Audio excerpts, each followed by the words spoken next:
Šiandien tęsiant tą temą apie mokinių mainus, tai labai pravartu šiek tiek paklausyti ir teorinės medžiagos apie kultūrų ypatumus ir kultūrinio identiteto raidą, kaip garsus mokslininkai yra pasakę, kad mokslas be praktikos yra lavonas, o praktika be mokslo yra akla. Tai šita paskaita bus daugiau teorinė. Taigi mūsų šios paskaitos tikslai tai ir yra tokie, kad susipažinsime su kultūros sąvoka, iš kur atsiranda kultūriniai skirtumai, aptarsime pagrindinės kultūrinės dimensijas, kuriamis remiantis galima įvertinti tarp kultūrinių skirtumus ir jų sąlygojamas konfliktinės situacijas. Skatinsime domėjimąsi skirtingomis kultūromis, pažinsime bent keletą skirtingų kultūrų, sužinosime jų ypatybės. Kaipgi jūs pabandytumėte apibrėžti, kas tai yra kultūra? Tiesiog paprastai tokia žmogiška, kasdienė kalba. Kas tai yra kultūra? Kaip jūs suprantat? Kas tau yra kultūra, pavyzdžiui? Kultūra kažkoks tam tikras žmonių grupės ypatybės. Tam tikros žmonių grupės ypatybės. Gyvenimo būdas. Gyvenimo būdas. Kalba, tradicijos. Kalba, tradicijos. Kaip dar kas galvojat? Religija. Religija. Įpročiai.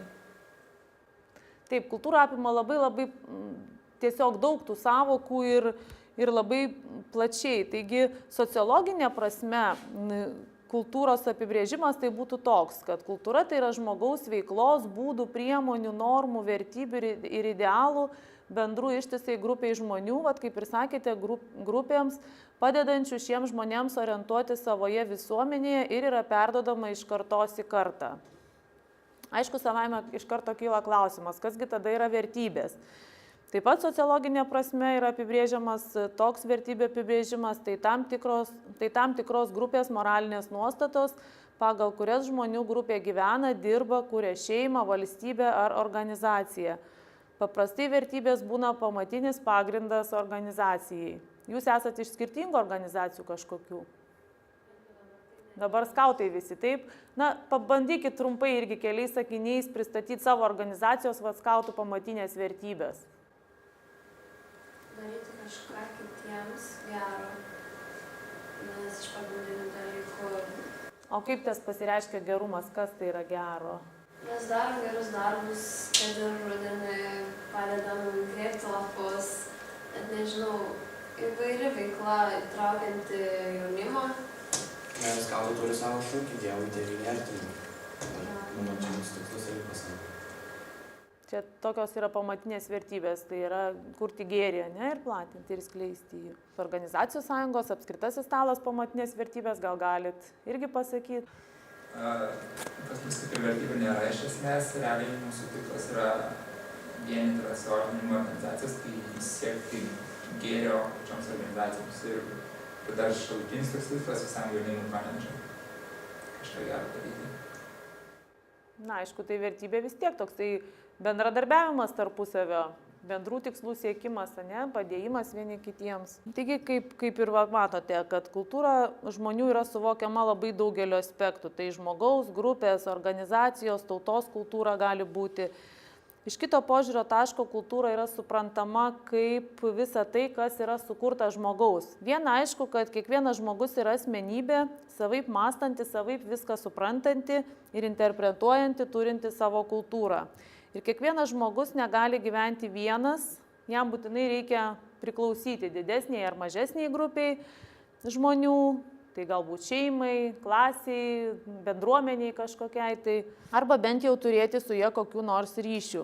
Kasdien mes bendraujame su kitais žmonėmis, kaip ir minėjau, šeimos nariais, draugais, kolegomis, bendradarbiais, prekiautojais ir panašiai. Ir kasdien mums tenka bendrauti, taigi kasdien mes keičiamės su kitais kokią nors informaciją. Bendraudami arba kitaip sakant komunikuodami mes parodome kitiems savo kultūrą ir taip pat pastebime ir kitų žmonių kultūrą. Vieni elgiasi, kalba ir bendrauja panašiai kaip kiti, kaip mes, o kiti visiškai priešingai. Todėl su kai kuriais žmonėmis bendraudami mes norime pratęsti komunikacijos procesą, turėti tolesnių ryšių, o su kitais dėl atsiradusių kultūrinių bendravimo barjerų norime kuo greičiau nutraukti tą bendravimą. Tačiau būna ir tokių situacijų, kad kartais nėra kitos išeities ir mes privalome bendrauti su kitų kultūrų žmonėmis. Tai palaikyti darbo santykius, mokslo santykius, pakeisti gyvenamąją vietą, vis tiek nuvažiuoti į kaimą, tarkim, aplankyti senelių, išvykti į užsienį ar pasitikti, priimti užsieniečius savo šalyje. Todėl labai svarbu yra suprasti ir pažinti ne tik savo, bet ir kitas kultūras, tam, kad sumažėtų ar išnyktų bendravimo barjerai ir galėtume sėkmingai bendrauti. Kasgi yra kultūra ir kultūros komponentai? Tai kaip ir klausiau jūsų, ne? Kiekvienas supranta savaip, kas tai yra kultūra. Kad, pavyzdžiui, kasdienėje kalboje kultūra suprantama paprastai. Vieni supranta, kad taip viskas, kas yra susijęs su menu, tai tokios sritys kaip literatūra, muzika, kitos meno rūšys. Tai dar kartą pasikartosiu, kad terminas kultūra yra kilęs iš lotynų kalbos kultūrė, kuris reiškia dirbimas, apdirbimas. Ir plačiaja prasme tai yra visa tai, kas sukurta žmonių, visuomenės, fizinio ir protinių darbų, tai yra kas buvo suvokiama pirmiausia kaip žemės dirbimas, jos produkcijos perdirbimas. Ir taip pat iš pradžių kultūra buvo suprantama kaip visi žmogaus sukelti pokyčiai, skirtingai nuo pokyčių, kuriuos sąlygojo natūralios priežastys. Šiek tiek apie pačios kultūros komponentus, kaip ir sakiau. Taigi kasdienėje kalboje kultūra yra visa tai, su kuo susidarėme po darbo, kuo džiaugiamės laisvalaikiu.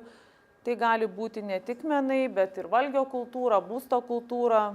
Ir sociologijoje, kaip sakiau, kultūra suprantama daug plačiau, ne tik kaip menas ar laisvalaikis. Ir jau čia matėte skaidrėje, kad kultūra gali būti apibūdinta kaip nuomonės, vertybės, elgesys ir taip pat kaip materialūs objektai paskirstyti tarp atskirų žmonių. Viskas, kas yra sukurta žmogaus, taigi irgi yra kultūros produktas. Na ir kultūros atžvilgių skirtingos visuomenės gerokai skiriasi. Sakykime, tiek lietuviškoji, tiek japoniškoji kultūros yra sukurtos sunkiu darbu, tačiau lietuviškoji kultūra pasižymi individualizmu, tuo tarpu japoniškoji kultūra pasižymi bendradarbiavimu ir vyresniųjų autoritetu. Tai čia tik tai vienas iš skirtumų. Šiek tiek, kai daugiau išklausysim teorijos, galėsim paieškoti praktinių pavyzdžių ir tų skirtumų daugiau.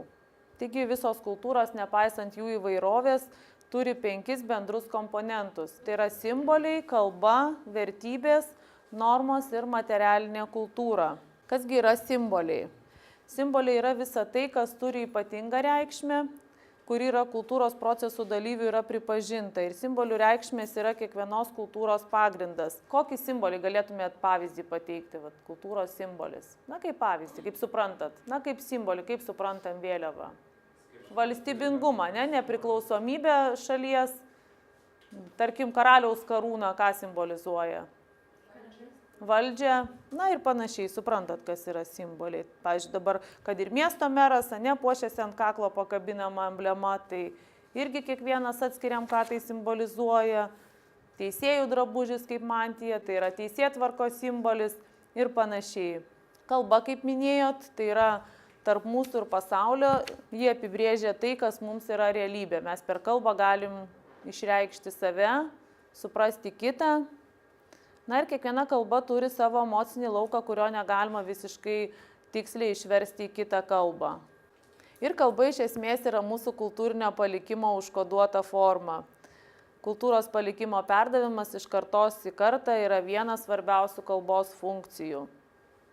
Kalbos padedami mes įsisaviname amžiais kauptas žinias ir aišku, kalba yra asmeninio bendravimo būdas. Kalba taip pat yra žmonijos įvaizdžio pagrindas. Ir per kalbą vyksta visas pasaulio suvokimas. Taigi kitas komponentas kultūros yra vertybės, o vertybės yra standartai, pagal kuriuos kultūros proceso dalyviai skiria geidžiamą nuo negeidžiamo, gerą nuo blogo, puikų nuo bjauraus. Kaip galvojat, kas formuoja vertybės? Tiek žmogaus, tiek tautos, bet tradicijos tai irgi yra formuojamos pagal vertybės. Taip, aplinka, kurioje mes esam, šeima, mokykla, teisingai religija galbūt ir kiti institutai formuoja žmogaus vertybės. Ir jų pagrindų formuojasi žmogaus vertybinės orientacijos. Orientacijų pagrindų formuojami asmeniniai tikslai, apibūdinama, kiek reikšmingi yra žmogui tie ar kiti dalykai. Ir aišku, savo ruožtų vertybės priklauso nuo visuomenės. Dar vienas kultūros komponentas irgi neneigiamai svarbus, tai yra normos. Kas yra normos? Tai yra taisyklės ir laukimai, kuriais visuomenė vadovaujasi savo santykiuose su visuomenės nariais. Kai kurios normos yra draudžiamosios, rodančios, ko neturime daryti, kitos yra nurodančios, ką privalome daryti, nusakančios, ko iš žmogaus laukiama viešoje vietoje. Ne visos, aišku, kultūros normos yra vienodai svarbios. Normų funkcionavimas rodo mums, kad kultūra nėra paprastas žmonių elgesio modelis, bet kartu ir arbitras, nurodantis, kas yra gerai ir kas yra blogai. Na, aišku, kultūroje labai svarbu ir bendravimas bei tarpasmeninio bendravimo aspektai. Kas yra bendravimas? Bendravimas apima dviejų ar daugiau žmonių tarpusavio suvokimą, keitimąsi informaciją, sąveiką ir santykius. Bendravimas yra daugialypis reiškinys. Bendravimu dar galime vadinti ir daugelį metų trunkančią draugystę ir susirašinėjimą elektroniniu paštu ir lygiai taip pat aktoriaus pasirodymą publikai. Tai irgi yra bendravimas. Todėl yra skiriamos įvairios bendravimo rūšys, sudėtinės dalys ir aspektai. Visų pirma, galima skirti bendravimą su savimi, jis dar vadinamas intrapersonaliniu bendravimu. Ir bendravimas su kitais, tai tarpusavio, tarpasmeniniu arba intrapersonaliniu. Tarpasmeninis bendravimas toks, į kurį įsitraukia ne mažiau kaip 2 žmonės. Svarbiausi tarpasmeninio bendravimo aspektai tai tarpusavio suvokimas, keitimasis informacija arba komunikacija kitaip, tarpusavio sąveika ir santykiai. Dar tik tai ketindami, pavyzdžiui, susitikti su nepažįstamu žmogumi, mes imame svarstyti, koksgi jis galėtų būti, kokių poelgių galime iš jo tikėtis. Ir sutikę stengiamės šį vaizdinį patikslinti, papildyti, analizuojame ar pateisino mūsų lūkesčius, remdamiesi viskuo, ką matome, ką girdime. Taip pat kreipiame dėmesį į naujo pažįstamo išvaizdą, elgesį, kalbos toną, kalbos turinį ir panašiai. Bendravimo partneris lygiai taip pat stengiasi susidaryti nuomonę apie mus, o mes savo ruožtu padaryti jam tam tikrą įspūdį. Ir abi pusės mėgina įvertinti besiformuojančius santykius, savo jausmus viena kitos atžvilgiu. Visa tai ir yra tarpusavio suvokimo procesai. Ir jie leidžia mums bendraujant numatyti kito elgesį bei planuoti savąjį, padeda siekti norimų tikslų. Taigi vos tik atsiranda koks nors ryšys tarp 2 ar daugiau žmonių, prasideda kas? Komunikacijos procesai vadinami. O kasgi yra komunikacija? Kaip sakiau, tai keitimasis informacija, naudojant kokią nors ženklų sistemą. Bendraudami žmonės dalyjasi žiniomis, nuomonėmis, praneša vieni kitiems apie savo jausmus. Na ir šią informaciją perduoti naudojami įvairūs būdai. Tai kalba, žodinis bendravimas, mimika, gestai, kai kada netgi aprangos detalės ar aksesuarai, tai yra nežodinis bendravimas. Ar keitimasis informacija vyksta sėkmingai priklauso nuo to, kaip informacijos siuntėjas ir gavėjas supranta vienas kitą.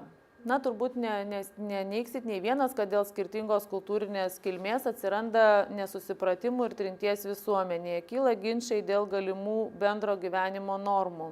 Bandama atsakyti į klausimus, ar žmonės iš skirtingų kultūrų gali paprasčiausiai gyventi šalia vieni kitų daugiakultūrinėse visuomenėse, ar vis dėlto įmanoma tarpkultūrinė visuomenė su giliai sąveika ir visomis jos pasiekmėmis. Pasaulyje turbūt nerasim nė vienos homogeniškos visuomenės, nei etninių, nei kultūrinių požymių. Europai taip pat būdinga spalvinga kultūrų įvairovė, kuri formavosi ir tebesiformuoja sudėtingų pokolonijinių karo konfliktų, mainų, migracijos procesų, vykstančių tiek Europos viduje, tiek sąveikojant su kitomis pasaulio valstybėmis įtakoje. Siekiant visaverčio dialogų, o ne konfrontacija pagrįsto buvimo, svarbu suvokti, kad daugiakultūrio sambūvio prielaidas. Išmokti atpažinti kultūrinės ir socialinės atskirties priežastis ir išsiugdyti tarp kultūrinės kompetencijas ir vertybės, atveriančias kelią pagarbai, supratimai ir individualumo raiškai. Na ir vienas iš įrankių siekiant suprasti save ir kitus, bei koks sudėtingas šiuolaikinis pasaulis gali būti tarpkultūrinis mokymasis, ką mes siekiam šiuo projektu, nes mokymasis tai ne rezultatas, tai greičiau yra procesas. Tai individualių žinių įgijimas ir nuostatų išsiugdymas ar elgesys susijęs su skirtingų kultūrų sąveika. Mokslinėje literatūroje kultūra yra nagrinėjama 2 lygiais. Tai kultūra siaurąja prasme ir kultūra plačiaja prasme. Kultūra siaurąja prasme yra apibrėžiama kaip civilizacija ir yra dažniausiai asocijuojama su menu, tam tikros žmonių grupės, tam tikrų metų sukurtais dailės, muzikos ir kitais kūriniais. Kultūragi plačiaja prasme apima tam tikros žmonių grupės vertybės, normas ir ritualus, įtakojanti tikrovės suvokimą ir vertinimą, lemianti konkrečios grupės veiksmus ir sprendimus, įtakoja labai platų spektrą socialinio gyvenimo aspektų. Kaip teigia žymus kultūrų tyrinėtojas Gertas Hofstedas, kultūra nėra įgimtas dalykas. Šis mokslininkas Gertas Hofstedas, olandų mokslininkas profesorius, yra sukūręs pasaulyje garsų kultūrų dimensijų modelį, kurį šiek tiek irgi pristatysiu kalbėdama šią temą. Taigi jisai teigia, kad kultūra nėra įgimtas dalykas, kad kultūrą sudaro grupės žmonių, tautos, etninės ar regioninės grupės. Iš tiesų, anot Hofstedės, sąvoka kultūra gali apimti bet kokią žmonių grupę, ar tai būtų kokia nors organizacija, ar profesinė sąjunga, amžiaus grupė, visa žmonių giminė ar šeima. Ir kultūrą apibūdina žmonių požiūris, vertybės, bendri tam tikrai grupiai būdingi bruožai.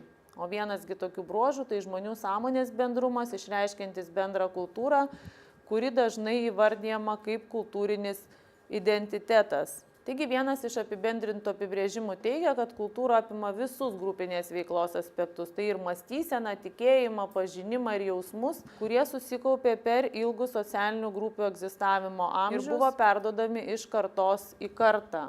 Pasaulėžiūra sąlygoja kultūrą, kurioje gyvena žmogus, yra neatskiriama kultūros dalis.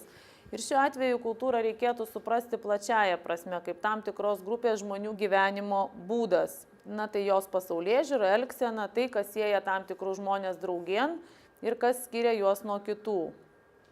Taip paprasčiau tariant, kultūra tai yra visa antrinė gamta, sukonstruota žmonių, tai ko natūraliai gamtiškai nėra.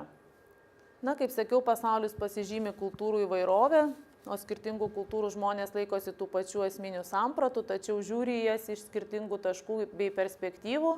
Todėl jų elgesys kartais neracionalus ar net prieštarauja tam, kas kitai kultūrai yra šventa. Tačiau skirtingoms kultūroms atstovaujančių žmonių elgesys nėra nenuspėjamas. Kaip ir iš žaidimo matėt, spėjot, kol atspėjot. Tai taip ir žmonių elgesys nėra nenuspėjamas. Esama aiškių polinkių, nuoseklumo ir tradicijų. Ir žinant tam tikros tautos nacionalinio elgesio kultūrinės šaknis, galima numatyti, kaip jos atstovai reaguos į konkrečius pasiūlymus, elgesį ar situacijas. Na, mokslininkai bando kultūrų įvairovę suskirstyti tam tikras grupės pagal panašius požymius. Vienas iš tokių požymių yra kultūrinis kontekstas, kuris vaidina svarbų vaidmenį bendravimo procese. Visa neverbalinė kalba priklauso nuo kultūros konteksto. Kai kurios kultūros labiau akcentuoja neverbaliką nei žodinę kalbą, tuo tarpu kitoms svarbiau tai, kas yra sakoma, negu tai, kaip yra sakoma. Na ir remdamiesi kultūros kontekstu, mokslininkai suskirstė kultūras į dvi kategorijas – aukšto ir žemo konteksto. Aukšto konteksto kultūroje bendraujant didelę reikšmę turi kūno kalba, tai veido išraiška, balsas ir panašiai. Ir šios kultūros atstovai bendraudami atidžiai stebi pašnekovą ir labiau pasikliauja tuo, ką mato, negu tai, ką girdi. Azijos šalių atstovai, arabai, Pietų Amerikos gyventojai priklauso aukšto konteksto kultūrom. O žemo konteksto kultūroje labiau pasikliaujama yra kalba ir žodžių reikšmė. Neverbalinė kalba mažiau vartojama bendraujant, tiek reiškiant savo mintis, tiek siekiant suprasti pašnekovą. Ir tai labiau būdinga Jungtinės Amerikos valstijoms, Vokietijai. Taigi galima daryti prielaidą, kad kuo daugiau asmuo žino apie savo šalies ir žmonių kultūrą, tuo labiau jis domisi kitų žmonių kultūra, jų elgesio ypatumais ir jiems yra atviresnis bei tolerantiškesnis. Taip pat galima kultūrų pažinimą sieti ir su tam tikromis galios distancijomis. Galios distancija apibrėžia nelygybės tolerancijos laipsnį kultūroje. Šis rodiklis nusako žmonių lygybę arba nelygybę vyraujančią visuomenėje. Kiekvienoje visuomenėje vyrauja nelygybė tarp žmonių, nesvarbu, ar ji paremta fiziniais, ekonominiais, intelektualiniais ir socialiniais principais. Taigi didelės galios distancijos kultūra gali būti autokratinėje, kurioje yra hierarchiniai arba vertikalūs socialiniai santykiai. Žmonės traktuojami kaip nelygus priklausomai nuo jų amžiaus, lyties, kartos ar statuso. Didelės galios distancijos šalims priskiriamos kokios maždaug galite įsivaizduoti šalis? Na tai pagal tą apibrėžimą, kad autokratinė, kur yra hierarchiniai arba vertikalūs tokie socialiniai santykiai. Na, didelės galios distancijos šalims iš Europos priskiriama Prancūzija, toliau Brazilija, Honkongas, Kolumbija, Meksika, Venezuela, Indija, Filipinai, Singapūras ir panašiai. O tuo tarpu mažos galios distancijos kultūroje vyrauja horizontalų santykiai, žmonės traktuojami vienodai, nepriklausomai nuo lyties, amžiaus statuso, kartos, vaidmenų ir panašiai. Na ir tokioms šalim priskiriamos, kaip galvojat, kas galėtų būti priskirta. Mažos galios distancijos kultūrai. Na, jau yra užrašyta. Tai Australija, Izraelis, Danija, Norvegija, Švedija, Suomija, Šveicarija, Naujoji Zelandija, Airija. Kaip matot, didesnės galios distancijom priskiriamos mažiau išsivystę šalis, o labiau išsivyščiusiom šalim yra priskiriama mažos galios distancijos kultūra. Ten, kur vyroja horizontalų santykiai ir žmonės traktuojami vienodai.